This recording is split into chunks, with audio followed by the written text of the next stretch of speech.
que toi tu sais utiliser pour glorifier ton nom. Et ce soir, Éternel, nous voici, nous nous rendons juste disponibles. Nous nous présentons à toi, Éternel, nous voulons que Seigneur Dieu Tout-Puissant, toi qui sais prendre, Éternel Dieu, les choses viles pour confondre les sages, que tu puisses, Éternel, nous bonifier, nous arranger, Éternel Dieu, afin de nous utiliser comme des vases pour accomplir tes desseins. Nous te rendons gloire pour ce temps que tu bénis. Merci pour ceux qui sont déjà arrivés. Merci pour ceux qui sont en chemin, ceux qui sont à la maison. Seigneur, nous prions que ton Esprit Saint travaille puissamment dans leur cœur et dans leur vie maintenant, afin que, Seigneur Dieu, ce qui leur est réservé en ce jour comme partage, qu'il ne le manque pas au nom de Jésus. Nous te rendons grâce pour ce temps et le reste à venir. Que l'honneur te revienne, Éternel. Au nom de Jésus, nous avons prié. Amen. Alors, tout à l'heure, j'échangeais avec la sœur Anna Jennifer. Alors, j'ai voulu juste comprendre la nature de notre échange. Parce que ce n'est pas une prédication, c'est un séminaire. D'accord? C'est un séminaire. Et un séminaire a un format, un séminaire a une démarche. Alors, il faut que donc on s'entende bien sur ces thèmes. C'est donc un séminaire. Nous pensons que quand il s'agit d'un séminaire, ça donne la possibilité d'aller un peu plus en profondeur de thèmes, voir quelques détails et donner la possibilité aussi à l'auditoire de poser des questions pour avoir de plus amples informations ou des éclaircissements. Et c'est pour cela que nous sommes là. Alors, un séminaire qui n'apporte pas de lumière sur les zones d'ombre n'en est pas un. Et nous pensons que si un thème est donné, si ce thème doit présenter des zones d'ombre dans l'esprit de qui que ce soit qui est présent, on devait pouvoir profiter de ce séminaire-là pour élucider, pour éliminer toutes les incompréhensions, en tout cas tout ce qui peut paraître obscur ou encore jusqu'ici mal compris. C'est cela l'objectif de ce séminaire. Et je voudrais donc vous prier d'être attentif parce que le thème, il est capital, il est important. C'est un thème inspiré et nous pensons que c'est une grâce d'en débattre même aujourd'hui. Nous, on n'a pas eu la chance d'avoir ça. Donc, on a raté quelque chose, forcément. Mais vous avez la grâce d'échanger autour de ce thème. Aujourd'hui, je pense que c'est vraiment profitable. Que Dieu vous bénisse. Voilà. Alors, nous connaissons plus ou moins, mais n'empêche que je peux me permettre de me présenter. Voilà. Je suis le pasteur Issa. Alléluia. Voilà. Pasteur Issa Shadrach Moulé. Voilà. Alors, je suis pasteur dans cette église, l'église Pentecôte internationale des élus de Dieu. Et nous sommes présentement à son temple siège qui est situé à Abidjan, dans la commune d'Abobo, précisément au carrefour étage sur la route d'Akeikwa. Voici donc notre localisation et l'église existe bientôt, je crois, plus de 16 ans. Voilà. Nous existons, ça fait déjà plus de 16 ans. En tant qu'Église Pentecôte internationale, les élus de Dieu, nous avons donc du vécu grâce à Dieu. Et l'Église a plusieurs annexes à l'intérieur du pays. Donc nous bénissons Dieu pour l'œuvre que Dieu accomplit au travers de ses servantes, de ses serviteurs et de tous ses ouvriers. Amen. Alors ce soir, nous sommes là à l'initiative de la jeunesse de cette Église Pentecôte internationale des élus de Dieu siège. Alors, la jeunesse a bien voulu que nous puissions intervenir sur un thème très important qui est restaurer la gloire de Dieu dans ses études et dans ses activités. Restaurer la gloire de Dieu dans ses études et dans ses activités. Voilà. Alors nous allons sans plus tarder planter le décor. Nous allons planter le décor.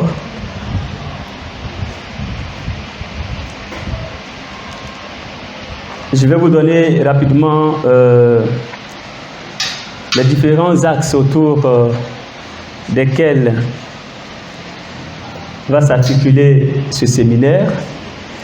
Alors, Nous allons tout à l'heure donner une toute petite introduction pour rentrer dans le thème. Et après quoi, nous allons, en un premier point, voir l'approche définitionnelle. Nous allons avoir donc une approche définitionnelle dans un premier temps. Deuxième axe, nous allons faire ce qu'on appelle l'état des lieux. Faire l'état des lieux. Le troisième axe de notre séminaire, ce sera prendre conscience que les choses doivent changer. Prendre conscience que les choses doivent changer. Et en quatrième point, adopter une démarche pour la restauration de ses études et de ses activités. Ce sera le dernier axe. Et après ce dernier axe, nous allons tout simplement conclure. Bien évidemment, vers la fin, quelques interventions seront ponctuées des sujets de prière qu'il faudra noter, parce qu'il est important qu'après ce séminaire, que chacun de nous puisse, en fonction de ses attentes, puisse rentrer dans un temps de prière. Parce que c'est un thème qui doit nous inciter à quelque chose. Ce n'est pas juste un thème pour acquérir des connaissances, pour une croissance intellectuelle ou spirituelle, mais c'est un thème qui doit nous galvaniser. C'est un thème incitateur. C'est-à-dire qu'après le séminaire, ce thème doit pouvoir t'amener à rentrer dans une autre position, à adopter un comportement. Parce que nous parlons de quoi? Restaurer la gloire de Dieu dans ses études et dans ses activités. Donc ce n'est pas juste, pour ne pas dire que ce ne sont pas juste des connaissances à acquérir pour le bien-être intellectuel ou spirituel, mais non, ici il s'agit de booster, voyez, notre élan à faire quelque chose, et ça c'est vraiment important, et nous pensons que c'est l'objectif que nous devons pouvoir atteindre à la fin donc de ce séminaire. Bien, en introduction, bien aimé, le constat est évident et il suffit juste d'avoir des yeux pour le voir. Le monde a conquis l'Église. Parce que c'est ça le sujet. Le monde a conquis l'Église. L'Église se trouve dans le monde, mais l'Église n'est pas du monde. Et malheureusement, l'Église a perdu son identité, ou pour ne pas dire perd son identité, pour ne pas être trop fataliste. L'Église perd son identité, l'Église perd ses mœurs, l'Église perd ses traditions. Pourquoi? Parce que la corruption venant du monde est en train de gagner du terrain. De sorte que il est difficile aujourd'hui, sans un aveu verbal, il est difficile de distinguer ce qui est de l'Église de ce qui ne l'est pas. Tant en parole, en comportement, en attitude, il est difficile de distinguer entre deux personnes, laquelle est chrétienne et laquelle ne l'est pas. Pourquoi? Parce que les fondements sont renversés. Les chrétiens qui sont appelés à être des justes sont perdus. Ils sont perdus parce que la corruption est entrée. Et souvent, il y a des choses qui ne devaient pas exister, mais comme il n'y a pas la bonne connaissance, ces choses-là sont acceptées et on fait avec. C'est ce qu'on appelle grosso modo compromission. Et on se compromet chaque jour par des attitudes, par certaines acceptations que le chrétien normalement devait refouler. Mais par manque de connaissances, nous les acceptons et nous nous accommodons. Et ça constitue dans notre vie chrétienne, dans notre marche chrétienne, ce que j'appelle la compromission. Et on ne peut pas, en marchant dans la compromission, voir Dieu. C'est impossible de voir Dieu quand on marche dans la compromission. C'est pour cela qu'il est important de souligner l'intelligence de ce thème. L'intelligence de ce thème qui replace la jeunesse de notre Église dans la quête ou dans la recherche de Dieu. Et nous pensons que ça devait être l'attitude de chacun de nous. Dieu, c'est tous les jours qu'il faut le chercher. Il ne faut pas seulement le chercher, mais il faut le chercher et le repositionner là où il doit être dans notre vie. Et le thème nous en parle. Restaurer la gloire de Dieu dans nos études et dans nos activités, c'est repositionner Dieu dans nos études, le repositionner dans nos activités. Et je pense que la jeunesse de l'Église a bien compris cela. Et la Bible dit en Psaume 14, verset 2, que ceux qui cherchent Dieu afin de le repositionner sont ceux qui ont été trouvés intelligents. Intelligents. Parce que d'autres sont égarés et ils vivent, ils sont contents, ils sont heureux. La Bible dit ceux-là sont des insensés, mais les plus intelligents parmi eux, ils font une hâte et ils cherchent Dieu afin de le repositionner. Et je voudrais qu'on acclame très fort le Seigneur pour la jeunesse de l'Église, parce que vous avez fait une hâte afin de repositionner Dieu là où il doit être dans notre vie et surtout dans votre vie. En tant que jeunes, nous pensons que c'est un thème important, un thème intéressant, un thème capital. Que Dieu nous bénisse. Je suis vraiment heureux d'avoir été choisi pour animer ce thème. Et par la grâce de Dieu, les quelques recherches que nous avons pu faire, nous pensons avec l'aide du Saint-Esprit aussi, nous allons pouvoir, en tout cas, même si on n'a pas pu tout dire, et ce serait même prétentieux de vouloir tout dire ici, mais ce sera déjà des éléments qui vont nous projeter, chacun de nous, dans des réflexions beaucoup plus mûries ou dans des méditations beaucoup plus poussées personnellement. Cela dit, que le Seigneur nous bénisse, que le Saint-Esprit nous aide pour la suite. Alors, comme je l'ai présenté tout à l'heure, nous allons donc aborder le premier axe. Vous savez, il faut qu'on soit sur la même longueur d'onde au niveau définitionnel. Voilà, il faut qu'on soit sur la même longueur d'onde. Nous allons donc faire l'approche définitionnelle et cette approche va nous permettre d'éplucher les mots qui formulent notre thème. Et le thème se présente comme suit: restaurer la gloire de Dieu dans ses études et dans ses activités. Alors le premier mot que nous allons voir, c'est restaurer. D'accord? Restaurer, qui veut dire rétablir, ramener ce qui était parti,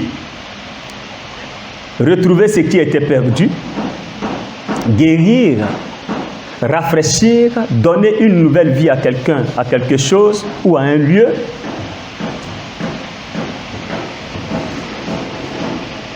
Donc, retrouver ce qui était perdu peut nous ramener dans tous les domaines de la vie.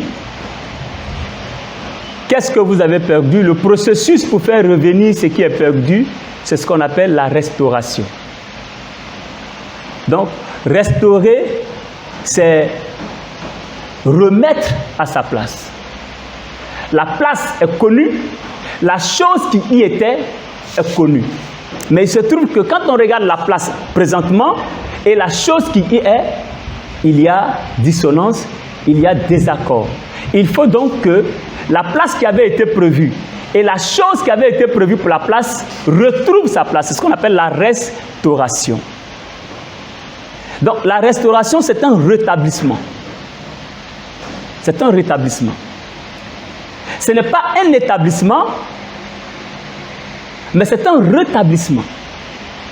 C'est pour cela, dans la Bible, on parle de nouvelle naissance. On est déjà né, mais il faut naître de nouveau. Ça, c'est la restauration. Il y a eu une première naissance, mais cette première naissance a été faussée, a été corrompue. De sorte qu'on ne reconnaît plus ce qui était né. Il faut donc, dans la restauration, provoquer une deuxième naissance, afin de retrouver ce qui était au commencement. C'est ça l'œuvre de la restauration. Alors, pris dans ce sens, toutes l'œuvre, pour ne pas dire toute la mission de Jésus, a consisté à une mission de restauration, parce qu'il y a eu fracture, il y a eu séparation, il y a eu divorce entre le Créateur et la création, la créature, et Jésus est venu comme le liant, le réconciliateur, pour rapprocher ces deux parties qui étaient divisées, qui étaient partagées, qui étaient divorcées. C'est cela la restauration. Donc, pris dans ce sens, la restauration n'est pas en dehors de l'évangile. Et la bonne nouvelle d'annoncer aux pauvres la nouvelle de leur restauration, d'annoncer aux malades la nouvelle de leur restauration qui est la guérison, d'annoncer à ceux qui sont liés la nouvelle de leur restauration qui est la délivrance. Vous voyez que la restauration, si vous voulez, c'est un mot globalisant qui, c'est le concentré de la mission de Jésus. La vie chrétienne, c'est la vie restaurée. C'est la vie restaurée qui est la vie chrétienne. Alléluia. Ce que nous étions au commencement, que nous avons cessé d'être, c'est ce que nous redevenons par la magie, la puissance du Christ. Donc, c'est une œuvre de restauration. Mais notre thème focalise, sinon, fait focus sur deux points, deux aspects de notre vie. Parce qu'il y en a plusieurs. Ici, on a choisi les études, on a choisi les activités. Mais il y a la restauration dans tous les domaines, dans toutes les facettes de la vie d'un homme. Par-delà les études et les activités, je dirais, c'est la restauration de la vie, de ta vie. Et ça, vers la fin, nous allons en parler. C'est bien de restaurer ses études, c'est bien de restaurer ses activités, mais il sera meilleur de restaurer plutôt toute sa vie. Parce que les études et les activités et d'autres paramètres de la vie de l'homme sont rattachés à l'épine centrale dorsale qui est la vie elle-même. Amen. Et donc cela est important. Donc voici la restauration, voici donc ce que nous devons comprendre par restaurer. Et en Esdras 3, verset 2 à 3, il est écrit qu'ils rétablirent l'autel sur ses fondements. Esdras devait rétablir l'autel sur ses fondements. Ça veut dire que l'autel existait, mais ça a été détruit. Le temple de l'Éternel a été détruit. On revient au même lieu, au même endroit. Ce qui existait, qui n'existait plus, on vient pour faire exister à nouveau. C'est cela l'œuvre de rétablissement, donc l'œuvre de la restauration. Voyez, c'est le message du grand espoir, de la grande espérance que Jésus nous apporte. C'est en Christ que ce qui est perdu est retrouvé. Voyez, c'est cela la grande espérance que nous avons en Jésus. La merveilleuse œuvre de la restauration. Alors, le deuxième mot, pour nous amener à comprendre notre thème, c'est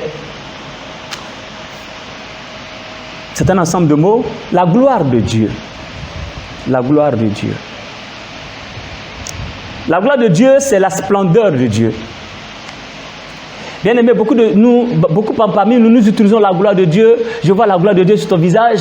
Je vois la gloire de Dieu dans l'église. La gloire de Dieu brille sur vos... Vous voyez, on utilise dans l'adoration, Seigneur. Et souvent même on chante, Seigneur, je veux voir ta gloire, je veux voir ta gloire. Mais bien aimé, qu'est-ce qu'on appelle la gloire de Dieu?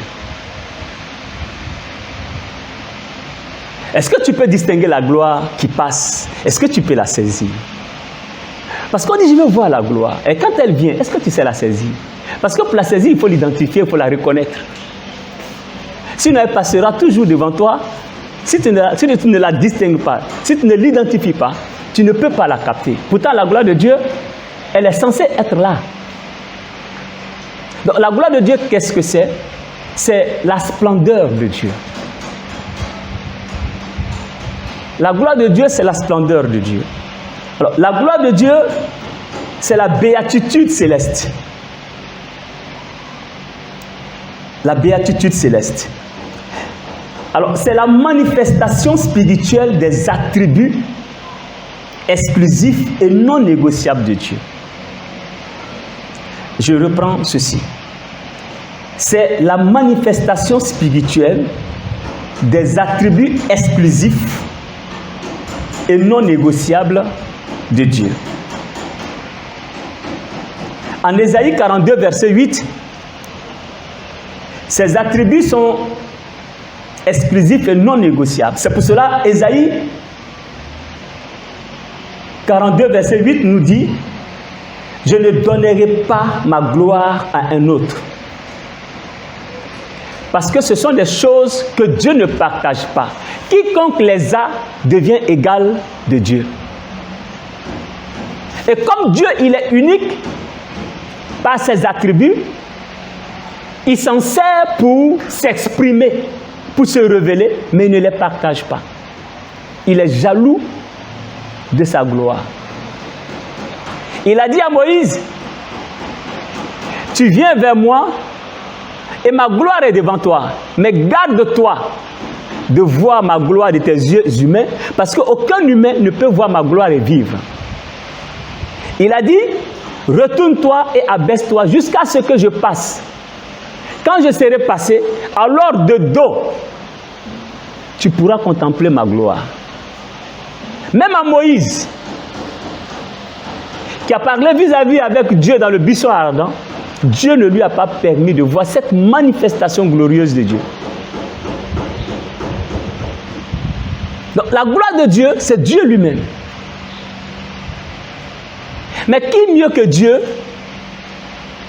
pour définir qui il est? Dieu connaît ses attributs plus que nous. Nous chantons ses attributs dans les adorations. Mais souvent, on ne sait même pas quand on dit Dieu de grandeur. On ne sait même pas. La grandeur, là, on ne sait pas. On n'imagine même pas ce que c'est. Quand on dit Dieu de bonté, on n'imagine pas la limite, l'étendue de la bonté de Dieu. On dit Dieu de miséricorde. Ça veut dire quoi, Dieu de miséricorde? Tu n'imagines même pas la miséricorde de Dieu. Le Dieu d'amour. Pour toi, quand tu dis un Dieu d'amour, c'est qui? Tu ne mesures pas l'amour de Dieu. Le contenu, la teneur de l'amour de Dieu, tu ne connais pas.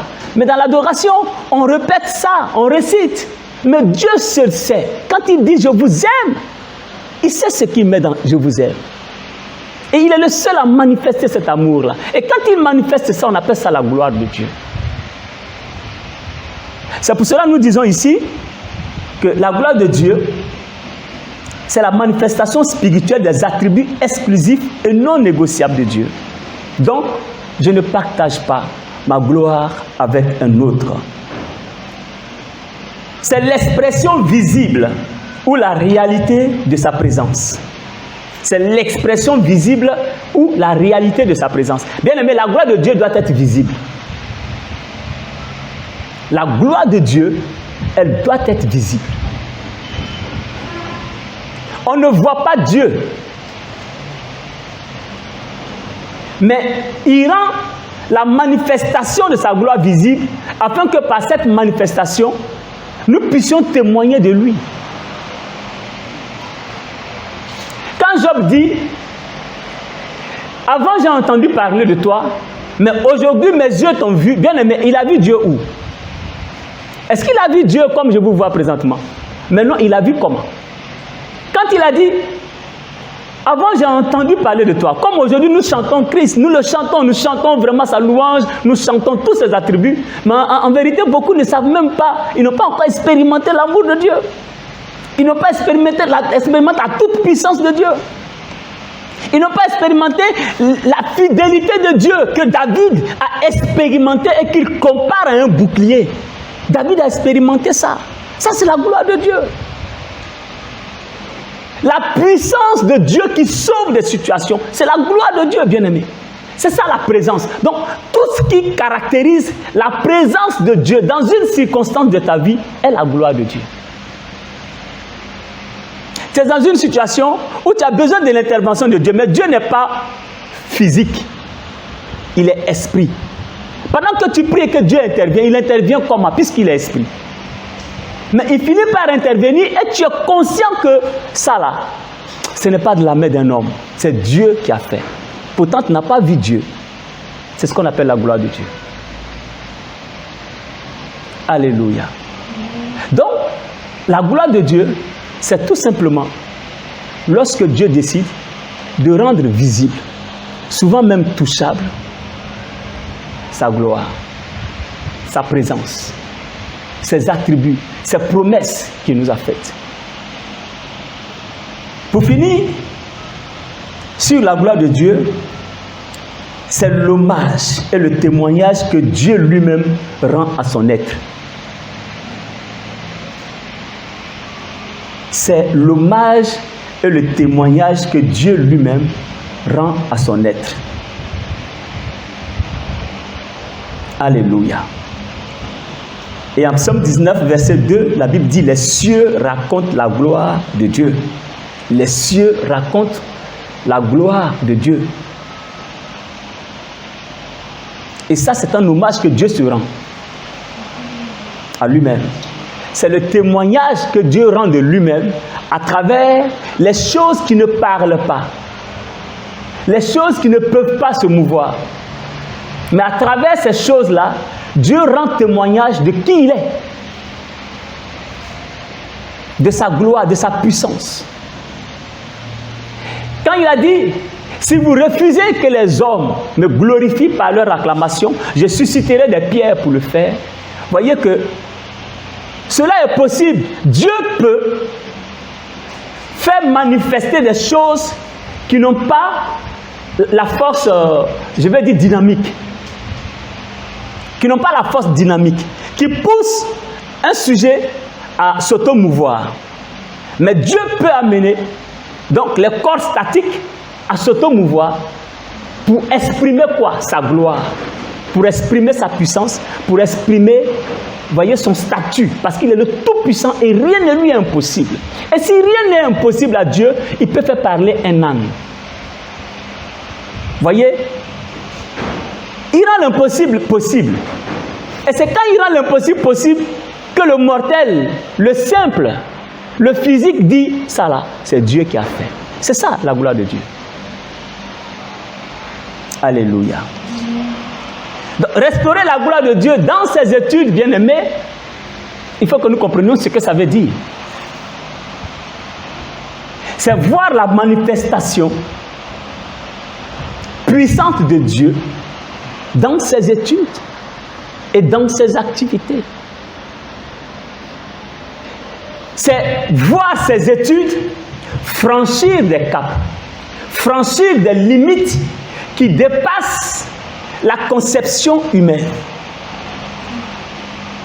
Si vous n'avez pas cette mesure, il est difficile de dire la gloire de Dieu est dans mes études.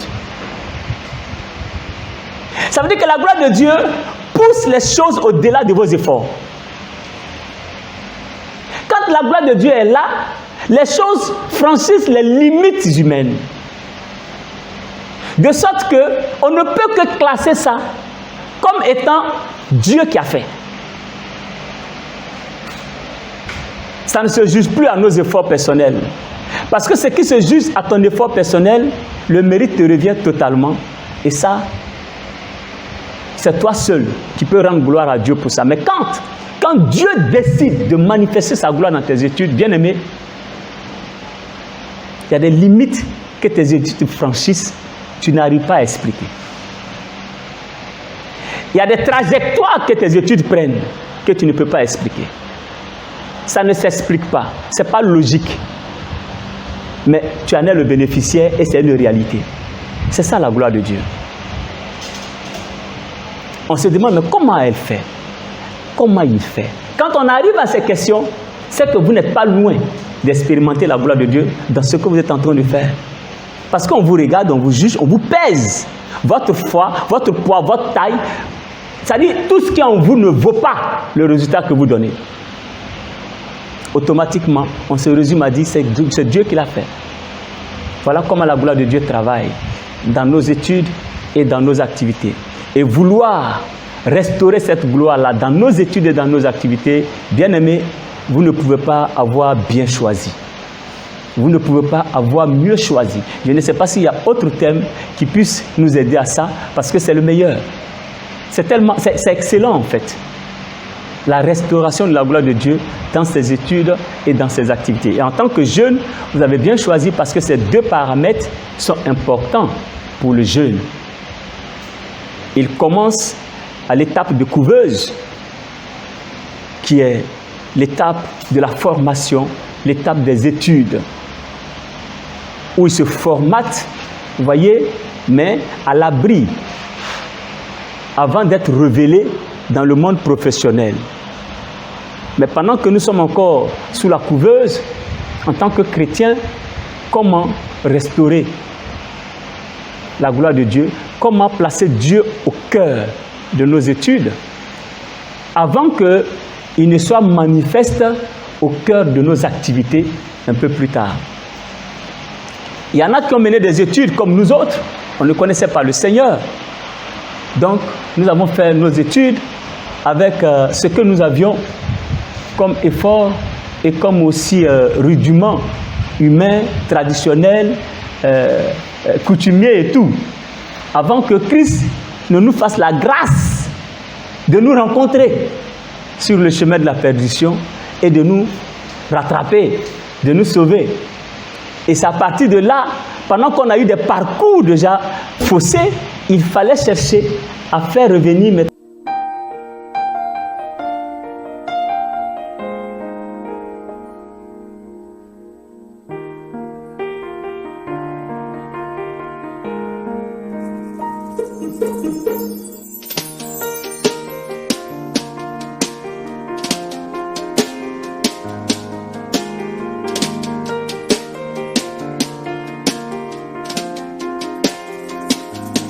Israël face à la mer Rouge a vu ta main qui agit.